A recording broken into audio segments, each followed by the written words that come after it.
अगला वर्ड है ऐवाने ज़ेरी या ज़ेरी, निचला सदन। लोकसभा भारतीय पार्लियामान का ऐवाने ज़ेरी है या निचला सदन है। लोकसभा भारतीय संसद का निचला सदन है। अगर आपके कोई क्वेश्चन है तो प्लीज आखिर में कीजिएगा, सब जवाब आप लोगों के देंगे। अगला वर्ड है वजीर आजम, इसको हिंदी में प्रधानमंत्री, बहुत मशहूर है।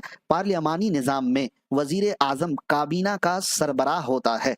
तो संसदीय प्रणाली में यानी पार्लियामानी निजाम में, संसदीय प्रणाली में प्रधानमंत्री यानी वजीर आजम काबीना का यानी मंत्रिमंडल का मुखिया यानी सरबराह होता है।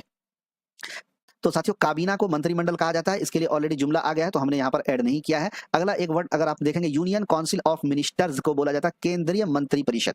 ठीक है, काबीना मंत्रिमंडल, लेकिन यूनियन काउंसिल ऑफ मिनिस्टर्स को हिंदी में बोला जाता है केंद्रीय मंत्री परिषद।